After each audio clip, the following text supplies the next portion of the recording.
Mark Fox is here to help me break down the Eric Clapton controversy. Mark, a former TV news producer, as well as somebody who worked with musicians in the music industry for many years. So, as you can hear, my producer has a lot to say about this. Let's first start with who you are, Mark. Take it away. Thanks, Allison. Good to be with you. And it's especially good to be talking about my two favorite subjects, rock and roll and vaccine rebellion, which I think is what Eric Clapton is trying to express to us all through his music right now. I worked with, during the 80s and 90s, a number of studios as a producer. And if you watched many music videos, you've probably seen my work in the past. So that's my connection to the music industry. So, I'm just going to show some of it while we're talking. Let's talk about what you think this music video is about. Well, this is one man's expression of his complete anger at being betrayed by trusted authorities. So, if we go into this controversy, the background on Eric Clapton is obviously a rock legend, a man with a long history of standing up for the right side of things, all the way back to his work with Live Aid and many, many charities over the years. So the man has a big heart in the music industry. He's known to have that. And this is his response to almost losing his entire career from the effects, the adverse event that occurred as a result of the AstraZeneca jab. And I think he's fighting back the only way he knows how, with music.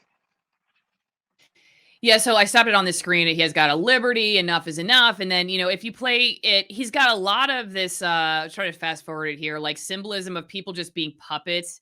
And, here's the man. And then like lots of spirally stuff, people wearing TVs on their head. And so I want to stop there. Let's talk about that because to me, that's what I get out of this a lot. Not just him talking about, and I'll read some of the lyrics in a second, but he does talk about his reaction, about his arms burning, and almost losing his career over it. And obviously, basically, to me, this says I wasn't even allowed to question it. I wasn't even allowed to talk about my experience, and I feel like everybody's turned into a zombie. So that's my read on it. And obviously, it's two of us. We come from the industry where people are doing this, right? They're seeing each other on TV sets. I'm curious what you think about his, coming out and saying that, because Eric Clapton obviously he's a real legend in the music world. Yes, and so absolutely. do you feel like he felt like, hey, I have to, like, I have the opportunity to say, we should be able to talk about this. We should be able to question this. And like, if somebody like me is not willing to talk about it, then who can?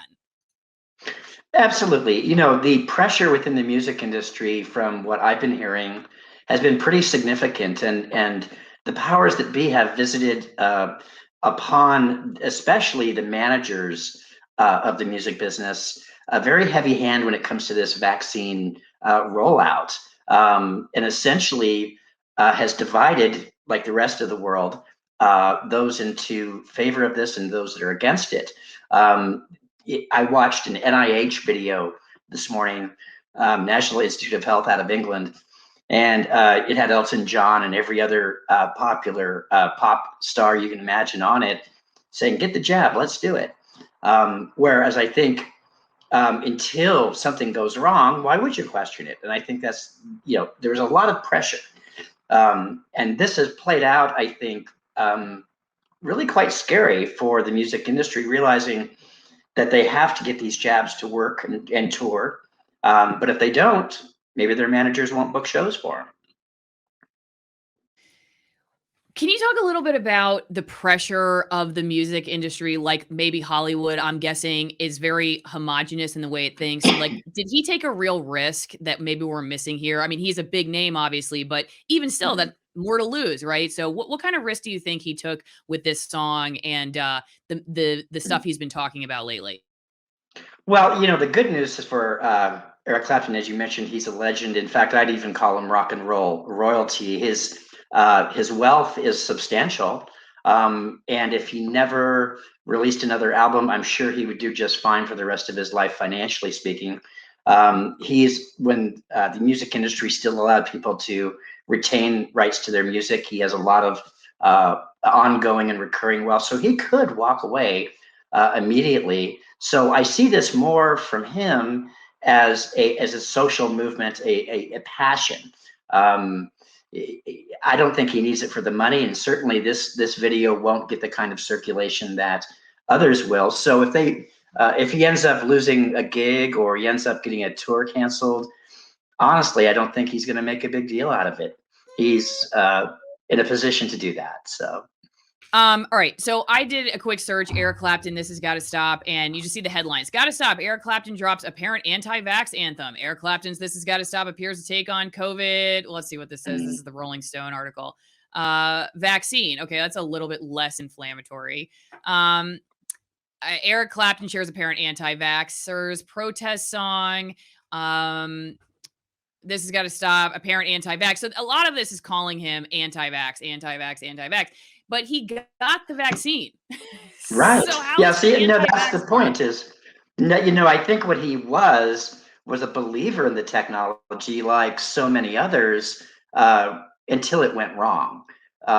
He has never been known to prior to this incident talking about vaccines or don't take them. He's certainly not in that paradigm of alternative media and conspiracy world at all.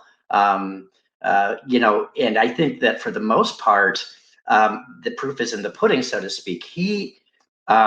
If you think about the revenue potential for him that he could have lost if he could have never played again, was significant. So I think, frankly, it pissed him off.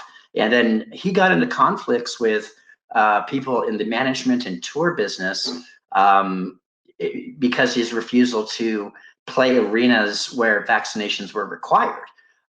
So I think this is heart and soul for him. This isn't just a little side project or grabbing attention. I think that he really believes that he needs to educate people and wind this crazy down.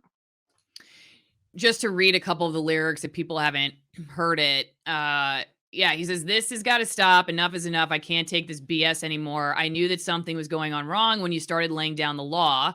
I can't move my hands. I break out in sweat. I want to cry. I can't take it anymore." The stuff that I've read previous to this was kind of reflecting his concern that maybe he wasn't as informed about the potential side effects as he should have been. I don't know if you heard that, but that was some of the stuff I read. And that was where a little bit, if not a lot of his discontent comes from. But and then the reaction itself and the physiological consequences, but then finally the fact that, just saying, "Hey, this happened to me. What's going on here?" It seems like, because that song is not just about the shot itself, it's about zombieism, and it really does feel like that's his big message here is, hey guys, like, it's time to really pay attention to the messaging, like what you're repeating, what you're thinking, what you're sticking on your head, right? By, putting the TV and just sucking that in and just repeating it. There was that one scene where the cartoon characters are like screaming at each other over the Great Divide, and then he goes to the game over on the Game Boy. I think it seems like his message is like, we're going down a dangerous path, and it's in large Yes. part due to the messages that we're just taking without questioning from the government, from corporate media, what the tech companies are allowing us to see. I'd agree. He is of an age where he has an actual reference point to history. Most of the folks that listen to Eric Clapton, I would argue, musically speaking, and to his work, are probably 40 or over at least. So the younger generation aren't really tuned into his music. And I'm certain that not doing his homework first is probably, every time I've made a bad decision and I didn't do my homework, I got upset too. So I think he's feeling bamboozled. His quote in Rolling Stone was, I was told this was absolutely safe. There was no risk whatsoever. So that's a bit of a betrayal from what actually the reality is. And I think if you look back to the 60s and to the 70s, music was a social changing force. If you go back to the hippies, and music was always side by side with social movement. And this is a social movement. I think vaccine rebellion is what it's called. And I think it's going to grow from here. I think we've reached the tipping point. I think we're likely to see Everyone who's got it, that wants it, has already got it. And those that don't want it are going nowhere near it. And with more information coming out every day, and people like Eric speaking to it, um, we have a good chance to turn what I call the propaganda wheel the other direction and get back to an honest intellectual conversation. So this is Pete Parada's thread. He was the Offspring drummer until basically he announced that he is not getting the COVID vaccine because he already has Guillain-Barré syndrome and his doctor advised him not to get it. But he said it was determined that he's unsafe to be around basically by his band and as they tour. So that's that was sad for a lot of his fans. How does this affect Eric Clapton's decisions? Well, it would be a little bit different for Eric versus the gentleman from the Offspring, simply because um, Eric would be the boss of his own touring program. However, his production company was told that there were a number of venues on his U.S. tour this year that he was going to have to be the guests would have to be vaccinated in order to get in entrance into the venue.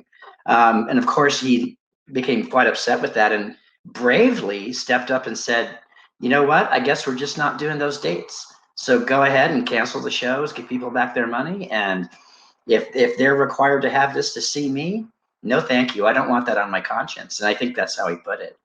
That's very interesting. So interestingly, the states of Texas, Louisiana, Georgia, and North Florida are hosting his shows in September. And I understand most of them are sold out. So good for him. He's just avoiding states that have gone insane. Say you're a journalist, you're a total believer the shot is mother's milk. Like it is. Mm. Does that mean that you should be suppressing the contrarian, the dissenter? Because my take is no. My take is even if you are the truest believer in the vaccine and you think everybody should have it, you're doing the opposite of what you think you're doing by not allowing for there to be healthy conversation about it. Absolutely. And there was even a time in this country when rock and roll music, believe it or not, was not even allowed on the airwaves. If you dared to play a song that involved hip movement, it would be kicked off the radio immediately. And that was as recently as the early 1950s. So we pushed through this social dynamic where, in other words, it's fear driven. So in my view, the amping up of the fear by the mainstream media has been substantial. I mean, I haven't been this scared since 9/11. So and I also feel that when you create a total environment of fear, if somebody sneezes on you, you're going to possibly perish. That changes the whole dynamic. So a lot of this liberty, free thinking type folks, libertarian thinking, if you will, or just freedom loving people who like to have a good time. All I want to do is go to a concert and socialize with people. Apparently, that is taboo now. And I'm sitting here in shock that the very normal things we've done for decades has become so refined in fear that we're almost afraid to do anything. So then we make decisions, I think, culturally in a society to just forget liberty. We need safety.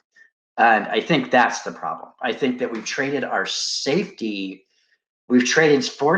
our liberty.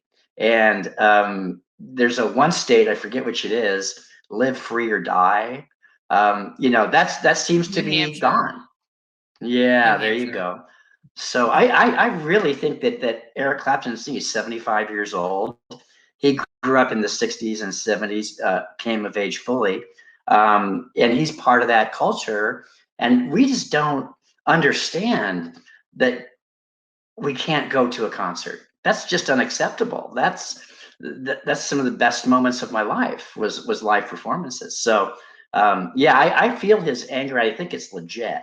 And I think that with him on board, if we get 10 or more major music talents to agree with him publicly, well, we might have a shot here at some balanced discussion in the media.